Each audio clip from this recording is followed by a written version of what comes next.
E relacionamentos, cara, é uma das coisas mais simples que existe. E é por isso que é uma das coisas mais difíceis. Tá. Por isso que muitas pessoas sofrem, porque elas tendem a, em vez de seguir uma razão superior do simples, que é o óbvio. Por exemplo, lei de ouro do Evangelho de Lucas. Eu vou tratar os outros como eu quero ser tratado. Quase ninguém faz isso. E o que ela faz? Ela segue um instinto primitivo, animalesco, bestial, de proteger o território dela na hora que ela acha que ela tá certa, a pessoa. E isso não dá certo em relacionamento. É como se apertar o botão do autodestruir. Então a gente precisa falar do simples, a gente precisa falar do óbvio, ao mesmo tempo que a gente sabe a dificuldade que o simples e o óbvio têm de implementação. Sim, porque às vezes fala simples, deve ser uma coisa banal. Fácil. Né? Exato. Esse é um grande mítica da simplicidade. As pessoas acham que o simples é fácil. O simples nunca é fácil.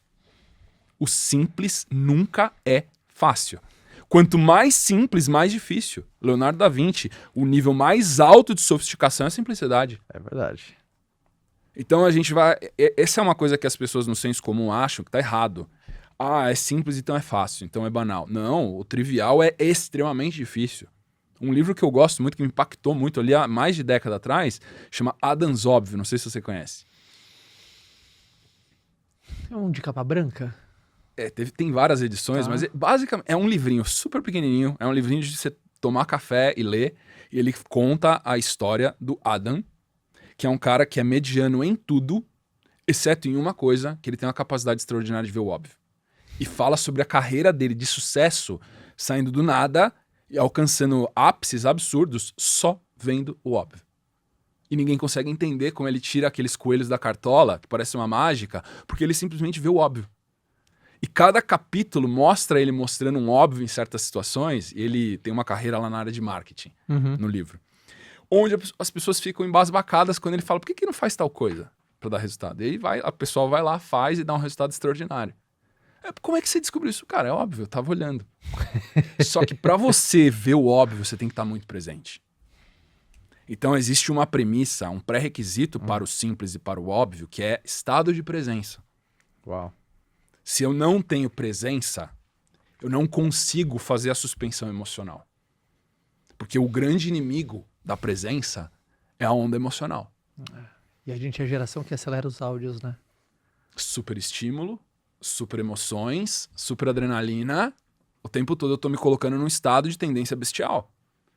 Aí a probabilidade de eu agir com razão ou uma razão superior, que é baseada em virtude, é mínima. Aí eu reclamo que eu não tenho resultado. É óbvio, você age como um bicho, você faz o complexo. Porque o comportamento bestial ele é super complexo. É cheio de ritualística, é cheio de simbólica, é cheio de melindre, de idiosincrasia. O que é sofisticado é o simples, que é a capacidade de suspender a emoção. Você consegue suspender uma emoção que está tentando controlar a sua mente agora? Isso é super simples. Complexo é você se jogar na emoção e você entrar na montanha-russa. Aí tem muitas curvas e voltas e loopings que você só sai quando o carrinho parar. Essa inteligência emocional é muito rara de você encontrar. Porque o processo disciplinar, ele é dolorido. E a maioria das pessoas numa sociedade moderna, o que elas querem? Ela quer prazer, não quer dor. Não, e foi muito bom quando você falou do óbvio, né? Com a presença pro simples, porque você falou da lei de ouro. Lucas, né? Sim. Por exemplo, já é uma coisa óbvia de relacionamento. Amigão, trata o outro como você quer ser tratado. A maioria aqui já cai. Então, é resgatar algumas coisas, porque é relacionamento. A gente vai começar a navegar sobre relacionamento. Sim. Então, a primeira coisa que a gente resgata, negão, é o básico bem feito no relacionamento. Primeira coisa, lei de ouro. Quantas pessoas já tropeçam nessa lei de ouro? Quase todo mundo. Inclusive, quem treina... A gente pode chegar e falar assim, cara, eu tenho uma PhD em inteligência emocional. Você ainda cai na lei de ouro. Porque tem momentos... né? Eu ensino a questão do estado de consciência matriarcal, patriarcal, que são estados de maturidade elevada. Só que isso não é um estado que você alcança como um diploma na parede de PhD. Aí você fala, a partir de hoje, dessa data, ad eternum, sou PhD. Isso não existe em presença. Em presença, você está presente agora? Estou. E agora? Não. Ou seja, são estados dinâmicos psíquicos que são transientes. Eles passam com muita facilidade. Se você não pratica o gatilho que mantém ele ali... você perde o estado de presença. E aí você age de maneira reativa e instintiva. Gostei porque você começou aqui o nosso papo já trazendo duas coisas. Cara, pra gente começar a falar de relacionamento, primeiro, fazer o simples. Segunda coisa, se você não tiver atenção, já era, cara. Não importa o que eu te ensino aqui, bichão. Você tá com a cabeça lá na nuvem, Exato. não vai perceber como que responde o outro, como é que trata, se alguém tá falando que você tá ouvindo. Exato. Então eu não vou te dar mais dicas se você nem tá nem aqui. Exato. Então a primeira coisa, você tem que estar presente no momento atual. A segunda coisa é saber que a gente vai jogar na simplicidade. Isso. Gostei da aterrissagem. Sempre o simples. Tá, aí o cara tá em casa agora, ele tá assim, tá bom, tô aqui. E agora? E agora que eu faço? Primeiro passo. Ó, eu como teólogo também, eu entro nesse território sem medo de desagradar, porque é algo que pra mim é verdade. Então, a devoção à verdade é um valor primário pra mim. Tá bom. Então eu sempre estou buscando a verdade com V maiúsculo, sabendo que é impossível de alcançá-la, mas a gente alcança parcialidades dessa verdade, que é uma verdade menor, só que reflete a verdade maior. Tá bom. Essa verdade com V maiúsculo, ela tem a ver com o estado de presença para que eu consiga agradecer o momento presente da criação dado pelo Criador. Esse estado de profunda gratidão com o momento presente, como ele se apresenta, é o estado de performance. Não, é indissociado estado de presença com gratidão com performance produtiva. Se a gente está fazendo uma vinculação de espiritualidade com relacionamento com construção de patrimônio. Porque não tem desconexão entre essas duas coisas. É verdade. A gente estava conversando nos bastidores agora há pouco e estavam falando de uma frase que você sempre fala e que eu concordo plenamente. Eu vou até citar e você corrobora depois. Que a pessoa, quando ela é casada, ela prospera com muito mais facilidade porque ela tem uma régua muito mais alta a ser cumprida. E por que isso acontece? Porque o comprometimento matrimonial é algo que demanda um estado de sacrifício profundo. É verdade. Da nossa parte. E para que você faça um matrimônio funcionar, seja você a esposa, seja você o marido, você precisa estar muito presente para ouvir seu marido e sua esposa. Por quê? Porque ele pensa diferente de você. Na verdade, ele pensa o oposto. Ou ela pensa o oposto. Então, a garantia é de treta. Eu já falo isso. Você vai estudar relacionamento? Vou. Então, sabe, se você vai se relacionar com um homem, se você vai se relacionar com uma mulher, a garantia é que vai ter treta. Até quando? Até o último suspiro de um dos dois. E se bobear, até depois do último suspiro de um dos dois, vai continuar de treta. Meu marido foi embora, mas ele me encheu o saco. Esse cara me dá raiva, ele já foi embora, mas ele me enche o saco. Até hoje. Até hoje.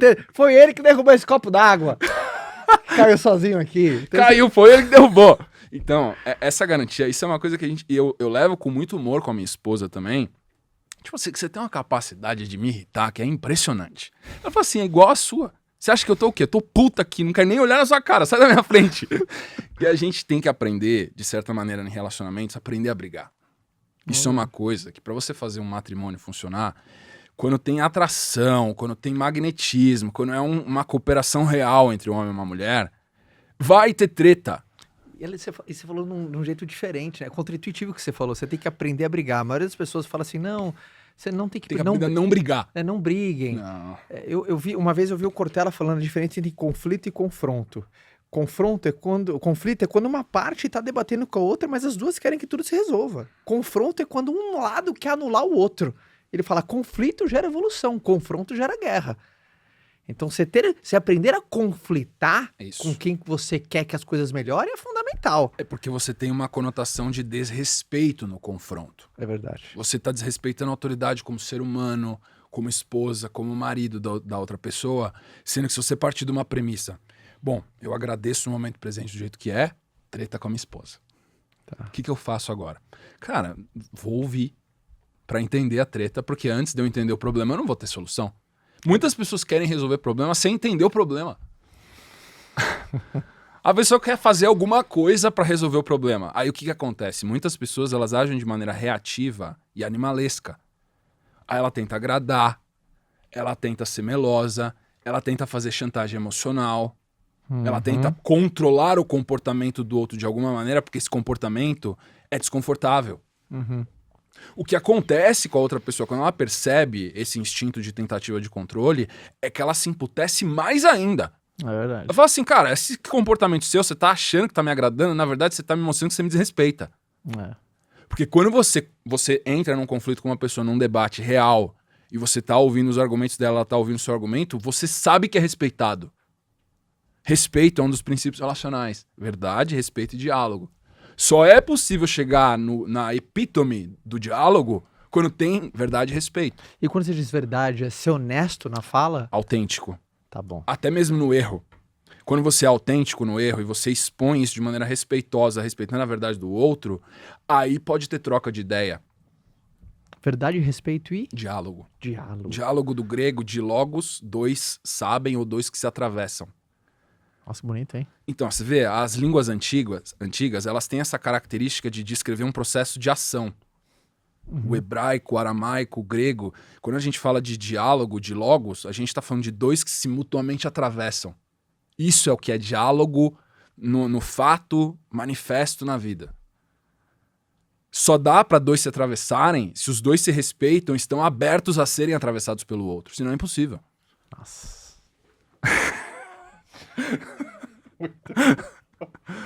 Muito bom.